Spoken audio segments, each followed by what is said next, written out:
Halo guys, welcome back to Law Talk ID dengan gue Fili Arwanawal di sini. Episode kali ini kita masih membahas tentang tanya hukum. Gue bakal menjawab pertanyaan dari orang-orang, baik itu yang mempertanyakan via sosial media maupun secara langsung di dunia nyata. Dan akan gue buatkan kontennya agar tidak hanya orang tersebut yang bisa mengetahui jawabannya, tetapi masyarakat luas pun bisa memahaminya. Pertanyaan kali ini datang dari member komunitas Facebook. Ya, udah 3 kali gue bikin video dan semua datang dari member komunitas Facebook. Dan sebenarnya gue senang-senang aja karena gue berada di lingkungan yang tepat, di mana orang-orang mau punya banyak masalah dan mereka butuh bantuan hukum secepat mungkin, secara instan menggunakan sosial media, dan gue ya senang bisa ngebantu mereka gitu. Dan gue ngerasa, oh ini tuh yang dikerjakan oleh LBH, ini loh yang dikerjakan oleh pengacara-pengacara pro bono yang tidak dibayar gitu. Yang memang dibayarnya via pemerintah. Dan permasalahannya tuh, jujur kalau misalnya kalian sebagai mahasiswa hukum ya sekarang ya, kalian pasti mikir permasalahan yang cukup gede, masalah yang besar-besar gitu. Tapi ketika kita dengar permasalahan mereka ini sepertinya simple, tapi agak susah gitu. Perlu kita merinci apa yang mereka maksudkan, karena ternyata, ini gue sambil curhat aja ya, karena ternyata hal yang paling susah dalam menyelesaikan suatu perkara adalah mengetahui perkara itu. Orang-orang yang memiliki masalah, mereka kadang memiliki gangguan psikis, mereka susah buat menyebutkan seluruh kronologisnya, ataupun mereka takut untuk menyebutkan seluruhnya. Sehingga kita sebagai advokat kadang-kadang, atau sebagai orang yang paham hukum ya, kadang-kadang bingung, apa ini inti masalahnya, atau apa ya yang bisa dikenakan, atau solusi apa yang bisa gue kasih, kayak gitu. Dan menurut gue, dengan gue memberikan pengajaran seperti ini, gue menjawab pertanyaan seperti ini, gue juga mendapatkan inspirasi, pun mendapatkan pengalaman baru, serta bisa sharing dengan orang-orang yang gue tidak kenal, tapi sangat membutuhkan kehadiran orang-orang seperti kita. Oleh karena itu, sebelum gue lanjut, silakan like dan subscribe dulu akun ini, agar gue bisa selalu memberikan pendidikan kepada masyarakat Indonesia secara luas, agar mereka mampu mengetahui hak dan kewajiban mereka di mata hukum. Pertanyaan hari ini lebih ke arah keperdataan, hubungan privat. Saya menempati rumah susun sewa milik pemerintah, dan sudah bertahun-tahun bocor, dan ini semakin parah. Sudah pernah saya coba tambal, tetap bocor terus. Akhirnya, saya cuma bikinkan penadah air, terus saya arahkan ke ember. Sudah saya laporkan ke pihak pengelola, tapi jawabannya tidak pernah pasti, dan terkesan tak ada penanganan serius. Dengan dalih ada beberapa kamar yang nunggak pembayarannya. Hanya pernah sekali diperbaiki, tapi kambuh lagi bocornya. FYI, saya tinggal di lantai 1, jumlah lantai ada 4. Apakah yang harus saya lakukan agar segera ditangani kerusakannya? Apakah pihak pengelola yang notabene pemerintah bisa dituntut karena masalah ini? Oke, baik. Sebenarnya pertanyaan ini sangat menarik. Dan juga jawabannya pun sangat simpel. Perjanjian sewa seperti ini, kita menyewa rumah milik pemerintah, itu dasarnya tadi seperti apa yang gue udah katakan, perjanjian.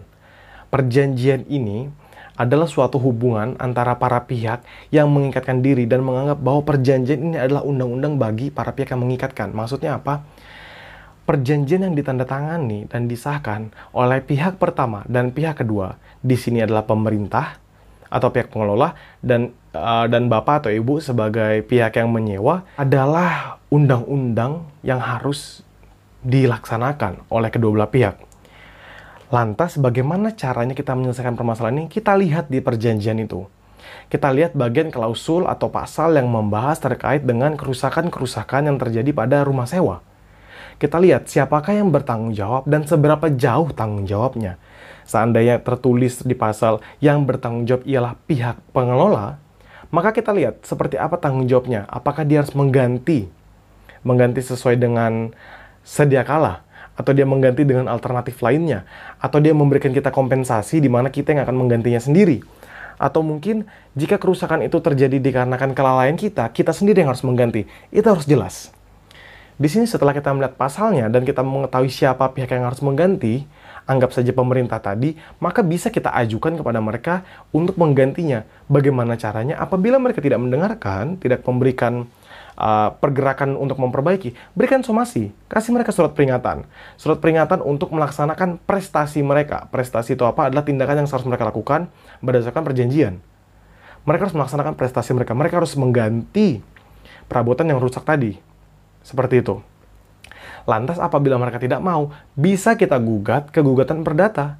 Jadi masuk ke pengadilan negeri, masuk ke gugatan perdata, intinya ke one prestasi. One prestasi adalah karena mereka tidak mampu melakukan apa yang tertulis pada perjanjian. Begitu. Ketika kita masuk ke one prestasi, kita jelaskan kerugian-kerugian material kita apa, kerugian imaterial kita apa. Walaupun imaterial kadang sulit untuk diterima, tapi kalau material ini pasti diterima. Nah, di situ kita jelaskan juga isi perjanjiannya, bagian mana, pasal mana yang dilanggar, yang mereka ingkari, dan kita tulis aja di situ, tidak masalah. Kita masukkan dalam gugatannya kita.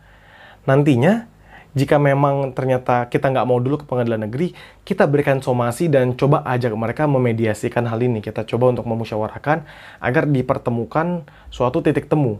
Pun juga nanti di pengadilan negeri, kita ketika melaksanakan pengadilan itu berada di ruang sidang, hakim pasti memberikan kita waktu untuk melaksanakan mediasi setidak-tidaknya 30 hari. Apabila kita menemukan titik temu, maka persidangan tidak akan dilanjutkan. Oleh karena itu, menurut gue di sini adalah baca kembali perjanjiannya, lihat klausul siapa yang harus mengganti, siapa yang harus memperbaiki. Apabila ternyata pemerintah laksanakan seperti apa yang gue sebutkan, tapi apabila yang mengganti adalah pihak penyewanya, gantilah. Apalagi? Kalian mau tidur dengan lantai basah? Enggak kan? Jadi silakan mengganti. Sekian dari gua. Komen di bawah apabila kalian punya permasalahan yang sama, sejenis, atau kalian punya pendapat sendiri, kritik opini, dan juga sampaikan aspirasi-aspirasi kalian atau pertanyaan kalian terkait hukum kepada gua, baik itu melalui sosial media ataupun baik itu melalui sosial media yang ada di YouTube ini atau Facebook, atau kalian bisa langsung ke Instagram Lotso ID itu sendiri. Dan sekian dari gua, salam demokrasi.